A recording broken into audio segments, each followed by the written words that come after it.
On behalf of all my family, I can only offer the most sincere and heartfelt thanks for your condolences and support. They mean more to me than I can ever possibly express.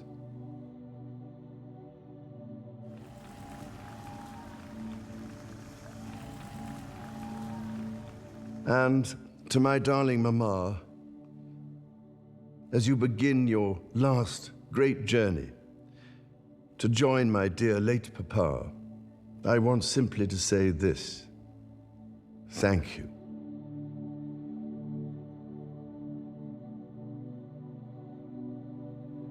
Despite steady rain, thousands lined the A40 into central London from the west.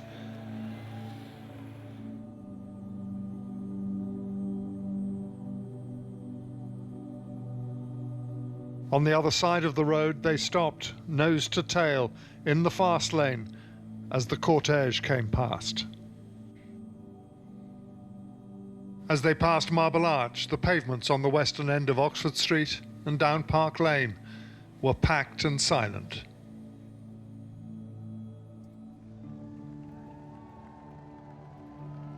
Rounding the Victoria Memorial in front of Buckingham Palace, the crowd was dotted with hundreds of tiny lights as people lit her way home with the torches on their phones.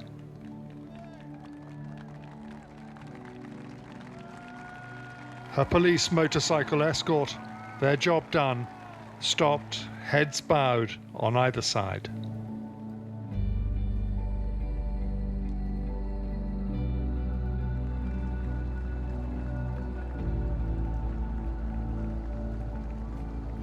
Inside the palace, her family were waiting to receive her. Children and grandchildren gathered for a last private evening before her coffin is taken in procession back into public view for the lying in state in Westminster Hall tomorrow afternoon.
The death of a monarch has inevitable ramifications for the line of royal succession.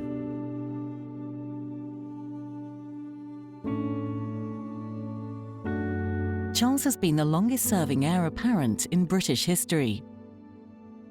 The former Prince of Wales has spent more than 7 decades as heir to the throne.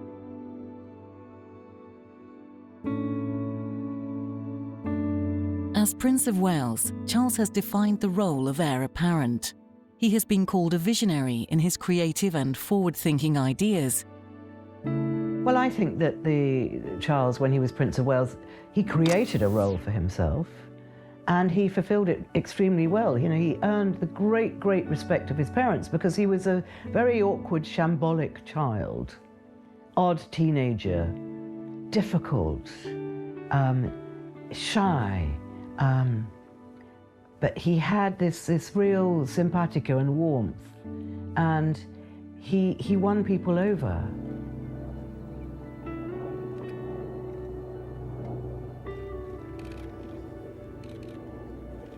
Charles is president or patron to over 400 charities and organisations, and known as one of the most hard-working royals, alongside his sister Anne, the Princess Royal. It really is a great privilege to be with you today in my 40th year as your Colonel-in-Chief.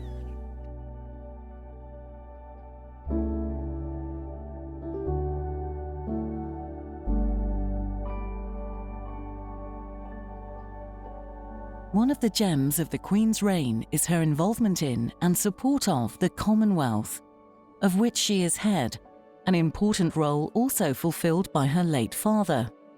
However, it is not a hereditary position. Prince Charles has shown his dedication to the Commonwealth cause for many decades, and in an important speech in 2018, the Queen expressed her wish that he will follow in her footsteps. It remains a great pleasure and honour to serve you as head of the Commonwealth, and to observe with pride and satisfaction that this is a flourishing network. It is my sincere wish that the Commonwealth will continue to offer stability and continuity for future generations, and will decide that one day the Prince of Wales should carry on the important work started by my father in 1949. As the longest-serving heir to the throne in British history, Charles has had plenty of time to build and develop the role of Prince of Wales. He has focused on helping others and bettering the world around him for future generations as a leading voice in environmental causes, arts and culture, and architecture. There is no doubt of his ability to step into his mother's shoes when the time comes. Ladies and gentlemen, the battle against climate change is surely the most defining and pivotal challenge of our times. Even in a world full of daunting perils and crises, it is hard to imagine anything that poses a greater challenge and opportunity for humanity. We are running out of time. How many times have I found myself saying this over recent years?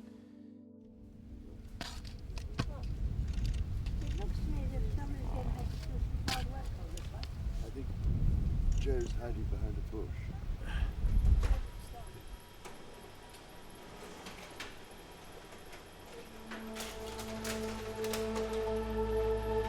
On the 8th of September 2022, the news reported that the Queen was ill.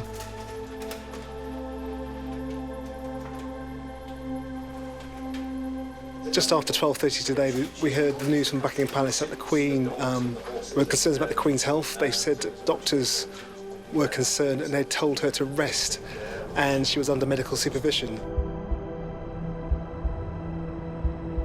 Buckingham Palace announced the Queen is under medical supervision, and one by one members of the royal family raced to Balmoral Castle to see the Queen.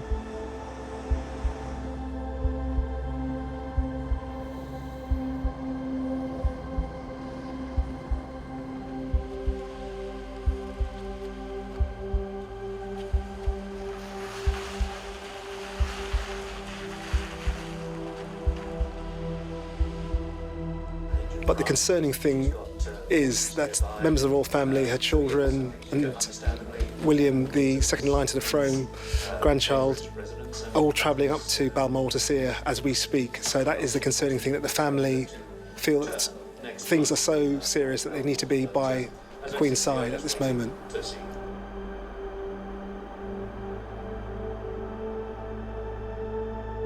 But the people didn't give up hope. Thousands of people gather at the gates of Buckingham Palace and Windsor Castle in silent prayer for the swift recovery of the Queen. But their prayers fall on deaf ears.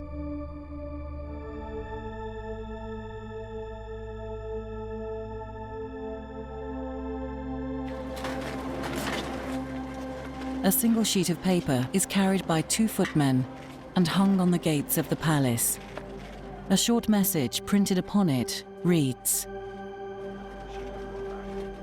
"The Queen died peacefully at Balmoral this afternoon. The King and the Queen Consort will remain at Balmoral this evening and will return to London tomorrow." Buckingham Palace has announced the death of Queen Elizabeth II, the longest reigning monarch in British history. For decades, she has been the nation's anchoring force in a world in the midst of change. Now we are all alone, unmoored without her. News reporters all reach for their black ties, kept in preparation for this very moment. Crowds swarm royal residences and stand in quiet vigil. St James's Park is awash with colour as thousands lay flowers in tribute to the late Queen. Tears are shed, and millions around the globe mourn the loss of a woman who had served generations as monarch.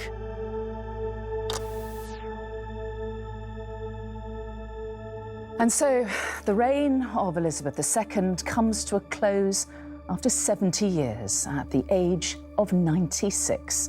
Her son Charles is now king.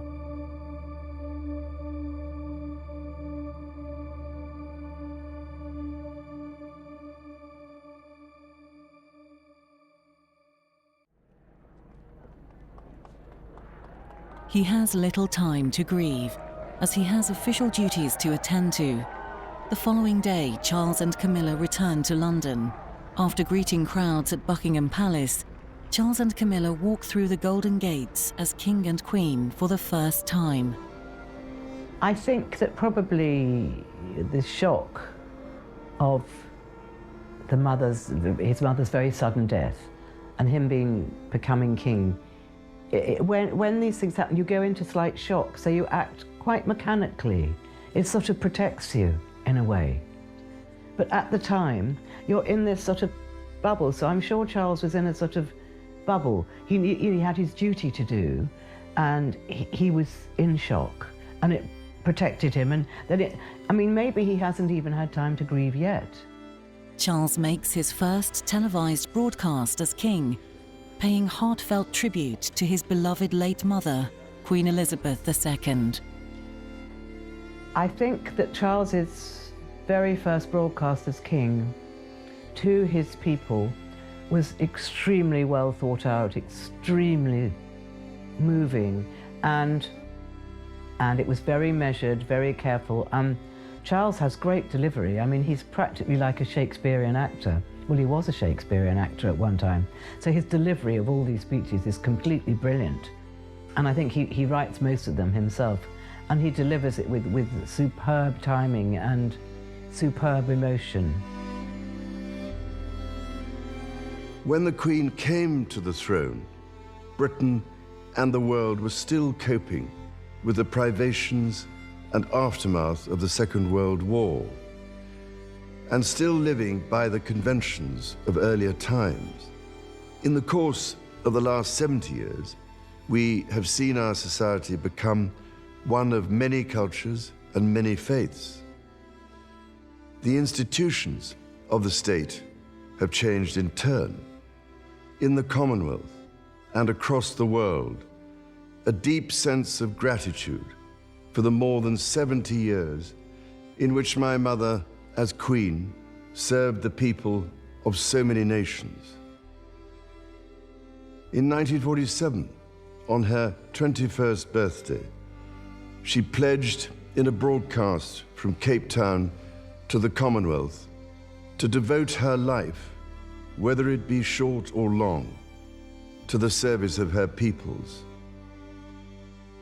She combined these qualities with warmth, humor, and an unerring ability always to see the best in people. I pay tribute to my mother's memory, and I honor her life of service. I know that her death brings great sadness to so many of you, and I share that sense of loss beyond measure with you all. I too now solemnly pledge myself, throughout the remaining time God grants me, to uphold the constitutional principles at the heart of our nation. And wherever you may live in the United Kingdom, or in the realms and territories across the world, and whatever may be your background or beliefs, I shall endeavor to serve you with loyalty, respect, and love, as I have throughout my life.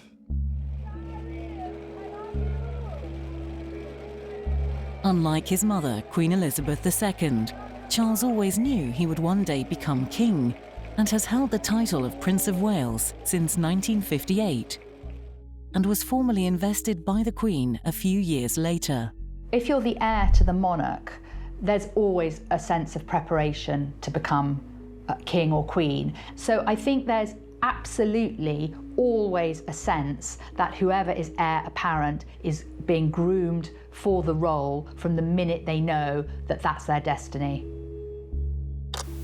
The former Prince of Wales has spent more than 7 decades as heir to the throne. Since the age of 3, when his mother became queen after the sudden death of her father, King George VI. From the moment Bertie became king, Elizabeth was queen in training.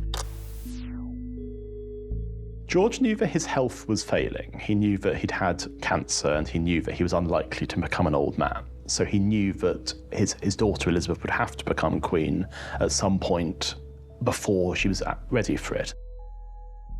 When Princess Elizabeth received the news of the death of her father, she went into shock, as you would. I mean, she was shocked by his death because she thought he was getting better. Everybody within the family thought the king was getting better. He was at Sandringham, he'd been out shooting, he'd had a wonderful day, he was with friends, and as Princess Margaret said much later in an interview, he died just as he was getting well. But of course he wasn't really getting well, they thought he was. So it was a huge shock to her. And it meant the end of her life as she knew it. She had 2 little children, a naval husband, and they just started out, really, on their married life. They just moved into Clarence House, which was their first real home. And, you know, and he was going to be posted to Malta. Their life looked really rosy, and suddenly, basically, it ended.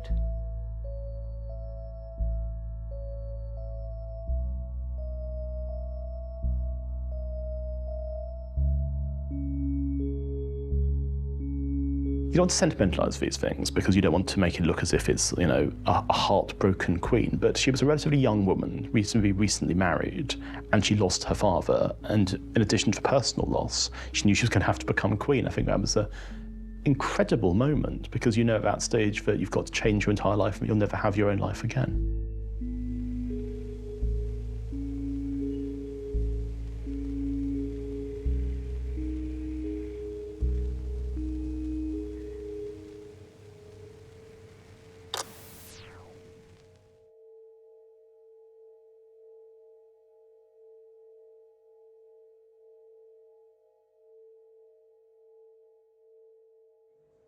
In a palace built by Henry VIII, a ceremonial event heavy with history.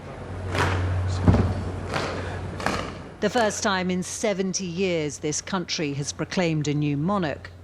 The first time ever all of us, via television cameras, have been allowed to follow the great and the good in. In the first part of the council, the chosen Privy and Accession councillors gather at St James's Palace to proclaim the new sovereign.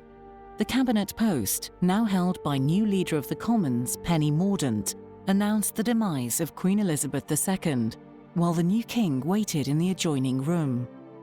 My lords, it is my sad duty to inform you that Her Most Gracious Majesty, Queen Elizabeth II, has passed away on Thursday, the 8th of September, 2022. She then calls upon the clerk of the Privy Council to read the accession, which is then signed by those present. Then, with the arrival of the king, the second part of the council begins. Do now hereby, with one voice and consent of tongue and heart, publish and proclaim that the Prince Charles Philip Arthur George is now, by the death of our late sovereign of happy memory, become our only lawful and rightful liege lord, Charles III. The new king then holds His Majesty's first Privy Council. Queen Camilla and Prince William accompanied Charles as witnesses to the ceremony. The king makes his declaration, swears an oath of fealty to the Protestant faith and to Parliament, then reads and signs an oath to uphold the security of the Church in Scotland and approve orders in council which facilitate continuity of government. I take this opportunity to confirm my willingness and intention to continue the tradition of surrendering the hereditary revenues, including the Crown Estate, to my government for the benefit of all, in return for the sovereign grant, which supports my official duties as head of state and head of nation. With papers signed, oaths made, and declarations completed, the ceremony ends with those gathered offering an exultant "God Save the King." God save the King! God save the King!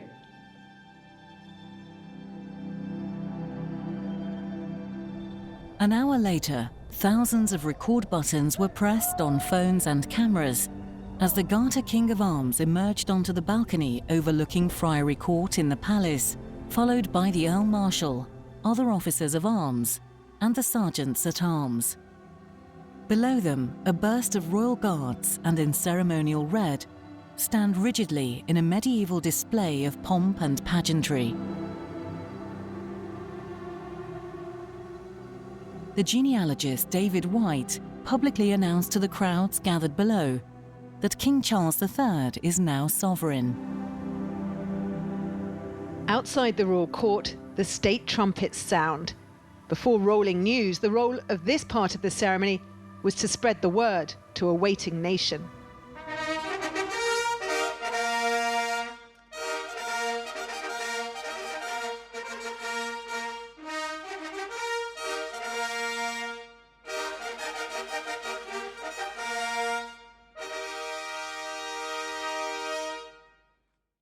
Well, it was a huge privilege to be there because this event has happened in one form or another since Anglo-Saxon times, so you felt you were part of an extraordinary historical event. This is a ceremony with roots dating as far back as the feudal era of Anglo-Saxon England.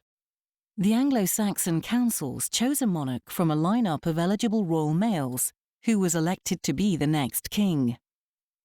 The first modern Accession Council dates from 1603, following the death of Elizabeth I, when the Scottish King James VI also became James I of England.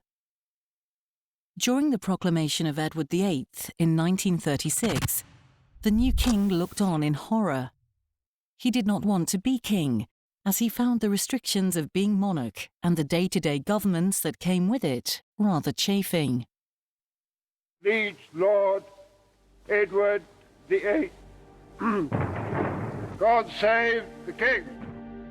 He was enormously popular with the people. He was somebody who was seen as a completely different kind of king to every other, because he was seen as somebody who was very accessible.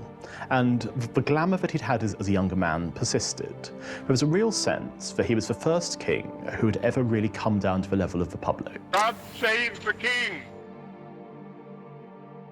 He was the least suited man ever to have been king. And the fact that people were desperate for him not to be king suggests that it was well known way in advance of his accession that he was not the right person to ever become king. But overseas, 3 kings occupied the British throne in a single year. King George departs, beloved after 25 years of rule. And walking behind his coffin in the sad procession is the new king, who was the beloved Prince of Wales. Well, when his father died, he greeted his father's death with absolute hysteria, and he was throwing things around and shouting and unable to respond to it. And I think a lot of people thought this was a very bad omen of what was to come, and they were proved right. London acclaims the new king, and crowds gather for the proclamation. God save the King!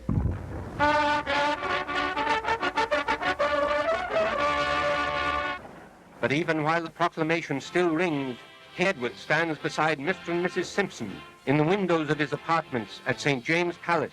Soon he is to tell the world of the woman I love, and for her renounce the throne. I mean, for the public, his abdication was a rejection. It was an utter shock. It was a betrayal. They were genuinely pained by this. I think it was devastating for the public. Then comes the year's 3rd king, with his Scottish wife and their 2 children, King George VI and Queen Elizabeth, and the little Princess Elizabeth, who may one day be queen. George VI, or Bertie as he was known, was absolutely terrified at the idea of becoming king. It was something that he'd never wanted. Bertie, his brother, was completely and utterly devastated and derailed by the abdication. And so he was looking at his brother and begging him not to abdicate. He wanted to have a quiet, blameless life as a husband, a father, somebody who was a royal prince who stammered his way through speeches he had to give, but he never, ever wanted responsibility of actually ruling. He was the absolute antithesis of his brother. His brother was sophisticated, glamorous, dashing, confident, good with people. Here was Bertie, anxious, stuttering. He had a debilitating stammer, which meant that any kind of public speaking was nearly impossible for him. So when he became king, it was with an almost impossible set of expectations. How on earth do you follow somebody who has not just been this popular, trend-setting figure, but who was given up before and abdicated? I mean, how do you follow that?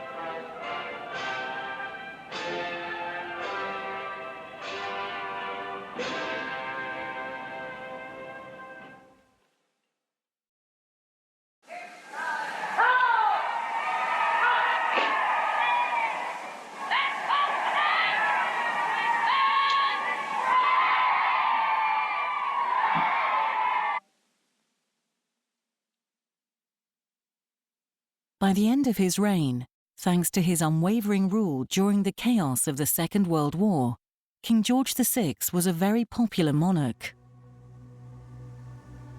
The proclamation of Elizabeth II was tinged with sadness following the sudden and saddening death of her father, the popular King George VI. Charles himself would have witnessed these ceremonies, knowing that one day he would have to repeat the same steps once his mother, the Queen, had died. And now the Palace of St. James, the centre of the Commonwealth, London. The heralds come out, the court officials of Great Britain. Watching is the man who has shaped so much of our destiny. Here, with the Earl Marshal of England, the Duke of Norfolk watching, the ancient formula is carried out. The sovereign-to-be is proclaimed by Garter, King-at-Arms. It hath pleased Almighty God. Whereas it has pleased Almighty God to call to his mercy our late sovereign lord, King George VI of blessed memory. To call to his mercy our late sovereign lady, Queen Elizabeth II of blessed and glorious memory. By whose decease the crown is solely and rightfully come to the high and mighty Princess Elizabeth Alexandra Mary, is solely and rightfully come to the Prince Charles Philip Arthur George. We, therefore, the lords spiritual and temporal of this realm, being here assisted with these of his late Majesty's Privy Council, with one voice and consent of tongue and heart, publish and proclaim that the Prince Charles Philip Arthur George is now, by the death of our late sovereign of happy memory, become our only lawful and rightful liege lord, Charles III. The overwhelming feeling, I think, was one of continuity. We mourn Queen Elizabeth II for her extraordinary reign and all her amazing talents. But seamlessly, you go straight to the new king, to Charles III, being sworn in that very public but very old-fashioned and historical way. And that overwhelming sense of the continuity of our constitutional monarchy and democracy, which we should be very proud of. By the grace of God, of the United Kingdom of Great Britain and Northern Ireland, and of his other realms and territories, King, head of the Commonwealth, defender of the faith, to whom we do acknowledge all faith and obedience with humble affection, beseeching God, by whom kings and queens do reign, to bless his majesty with long and happy years to reign over us. given at St. James's Palace this 10th day of September in the year of our Lord, 2022.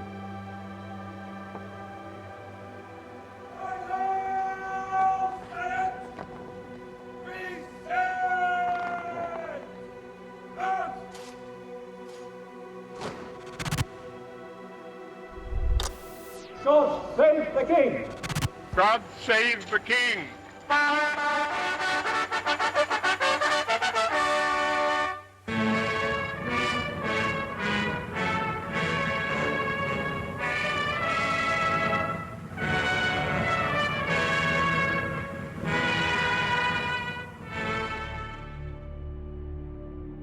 And at the Royal Exchange, the glad tidings are announced in the city that was so long an independent and powerful part of the realm.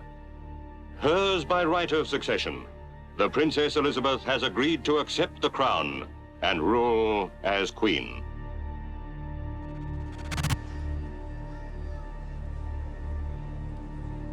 A short while later, the second reading of the Accession Proclamation is performed by the Clarenceux King of Arms, Timothy Duke, outside the City of London's Royal Exchange.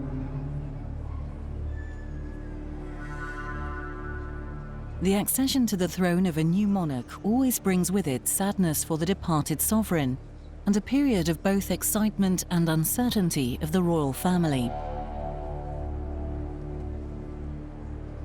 One voice and consent of tongue and heart, publish and proclaim that the Prince Charles Philip Arthur George is now, by the death of our late sovereign of happy memory, become our only lawful and rightful liege lord, Charles III. Once the proclamation is complete, the band of the Coldstream Guards perform the national anthem. God Save the King is the phrase on everyone's lips as the ceremony ends. 3 cheers for His Majesty the King! Hip hip! Hooray! Hip hip! Hooray! Hip hip! Hooray!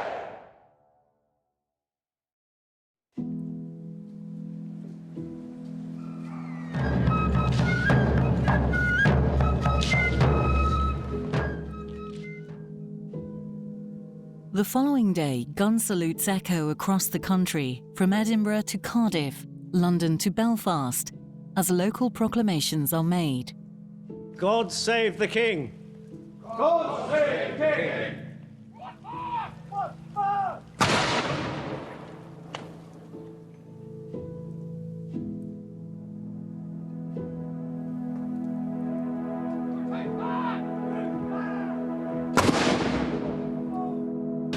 And so it was. Moments like these, years in the planning, still unfolding 8 days on from the Queen's death.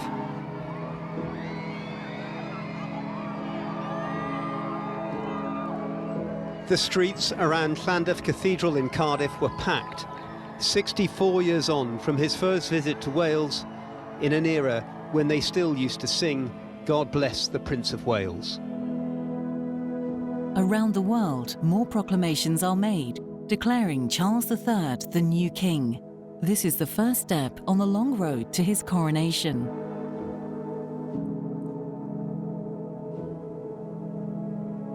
In the days following his mother's death, King Charles, accompanied by Queen Camilla, visits the different nations of the United Kingdom and is warmly welcomed for the most part. Oedd bod yn dywysog Cymru mor hir. Yn awr, bydd fy mab William yn derbyn y teitl. Mae ganddo ef gariad dyfn at Gymru. That ancient title, dating from the time of those great Welsh rulers, like Llywelyn ap Griffith, whose memory is still rightly honoured, I now pass to my son William, whose love for this corner of the earth is made all the greater by the years he himself has spent here.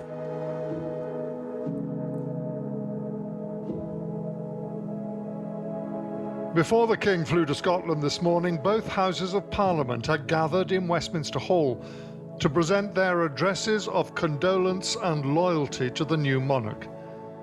Much of the ceremony and procedure that's followed the death of the Queen is ancient, albeit unseen for 7 decades. This one is new. In the past, such addresses would have been presented in private.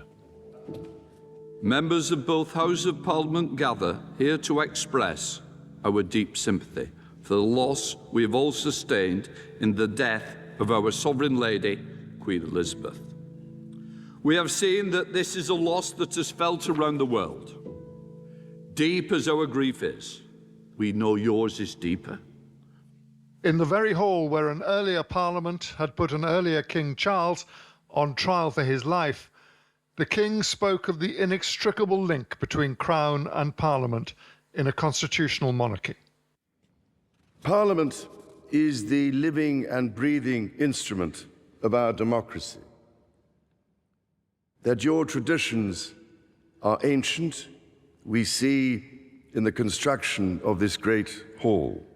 While very young, Her late Majesty pledged herself to serve her country and her people, and to maintain the precious principles of constitutional government which lie at the heart of our nation. This vow she kept with unsurpassed devotion. She set an example of selfless duty, which, with God's help and your counsels, I am resolved faithfully to follow. In this very hall on Wednesday, the Queen's coffin will be brought to lie in state for the 4 days leading up to her funeral. It will be a chance for hundreds of thousands to file past and pay their respects. Well, there were so many moving moments for Charles, but the first rendition in St. George's Chapel of God Save the King, I think he nearly lost it. Because it was so emotional, and the strong voices and the choir and everybody really, really meant God Save the King. And I think that was extraordinary for Charles.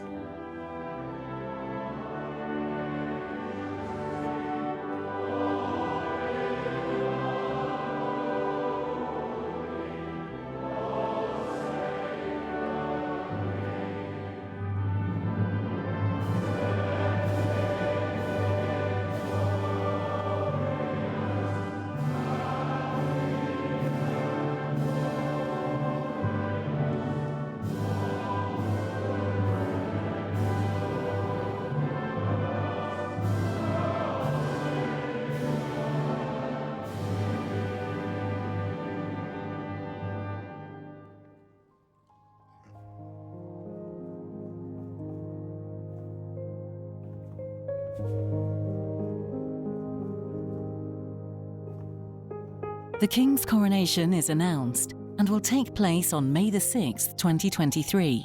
This is the first coronation in a generation.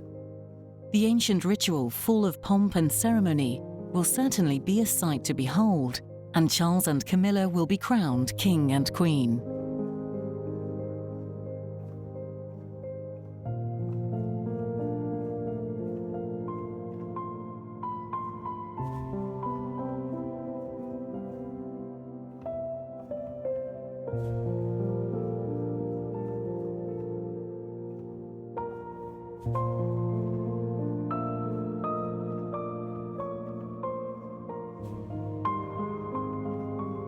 Well, as far as I understand, the coronation will be a lot shorter than the Queen's, in keeping with the times. I don't think anyone would have the patience to watch 3 hours of coronation this day. So I think it will probably be just over an hour. It'll be smaller and it will be cheaper, which of course is very important. But I still think it will have the pomp and circumstance that Charles loves so much, and we all love so much. Everybody was just saying how beautiful the Queen's funeral was because of that unity of military and horses and soldiers and precision that we have, and the coronation will be very, very much part of that. The throb of excitement grows, for within the palace, the Queen prepares to ride to Westminster. And now to herald her, the trumpets ring out.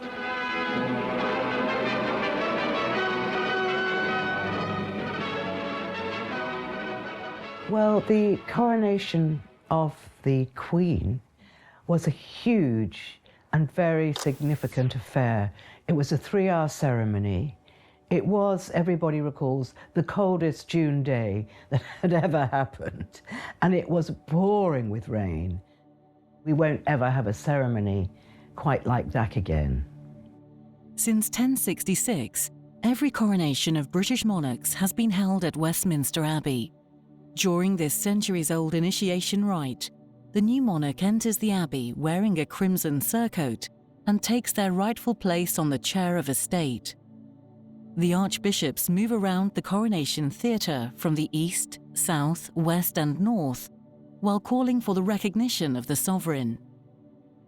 They then swear an oath and are anointed with holy oil, while the choir sings the traditional coronation song Zadok the Priest in jubilation. Then, St. Edward's crown is reverently placed atop the head of the new monarch. Cries of God Save the King or God Save the Queen reverberate around the abbey. George VI's coronation was initially planned for his brother, Edward VIII. This was the first time in British history that a king had been crowned while the previous monarch was still alive.